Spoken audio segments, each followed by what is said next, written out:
I think it was in the 1950s and the 1960s that there was a slogan, "Go to work on an egg." I think it was the Egg Marketing Board that came up with this, and then there were adverts on the television. I seem to remember it.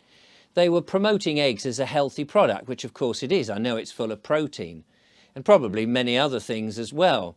But you try going and buying an egg these days. There's none on the shelves. It's very odd. Well, I've just seen a video actually of a farmer saying that actually it's very difficult to produce eggs at the moment because the cost of everything has gone up. And you think, yeah, well, that's fairly true. The cost of electricity has gone up. The cost of growing food to feed the chickens must have gone up. But surely in that sort of thing, we've seen the price of the eggs go up. So what's the problem? Well, it would seem, according to the farmer I saw, that although the supermarkets have put the price of the eggs up, they're not passing back that little bit of profit back to the farmer, which makes it viable for them to produce the eggs. So they can only produce a smaller quantity of eggs because they're almost on a loss. Now, that made me think it's interesting because the farmers are a bit stuck here because they don't have much of a place to go to sell their eggs. They'd like to sell their eggs to the consumer, of course, and they have to go through the supermarket because supermarkets seem to be the only big enough place to sell to. And I thought that's a shame. Why can't they sell to the public? It reminded me of the old milkman. You know, the milkman in the mornings, they used to come along and milko, milko, and they would put, and there are some services of milkmen still doing this, only just.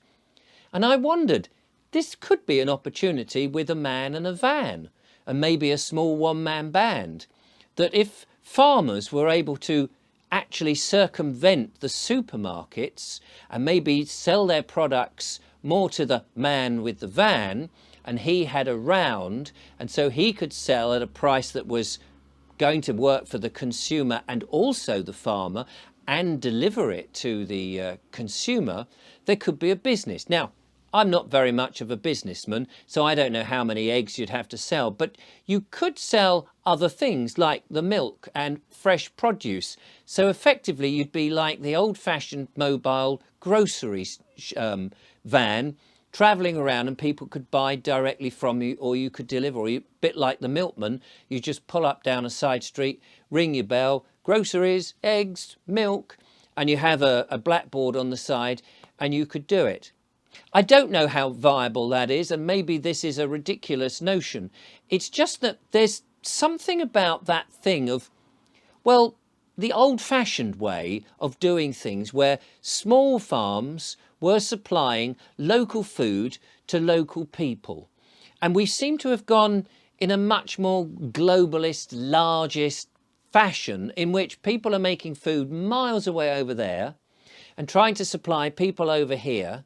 And then you've got all that distribution, and you've got these massive, great big warehouses that we call supermarkets who have some form of supposed choice, which we think is choice.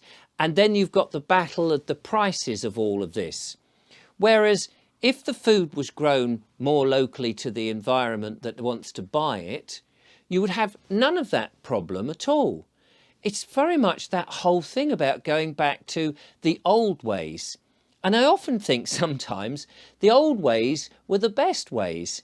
If you were a producer of eggs and various other things and could sell it just to people down the road, A, they could have a look at your chickens and go, do you know what, these are really great chickens. I love the way they're being looked after. You'd be prepared to pay perhaps a little bit more because you would know they were really good quality. When you go to a supermarket these days, you don't really know quite what it is you're buying and where it comes from. So personally, I would love to see a return to more local companies selling to the local environment and being more responsible to that environment and the consumers supporting them, rather than these somewhat faceless large organisations that seem to be taking the advantage of everybody all the time.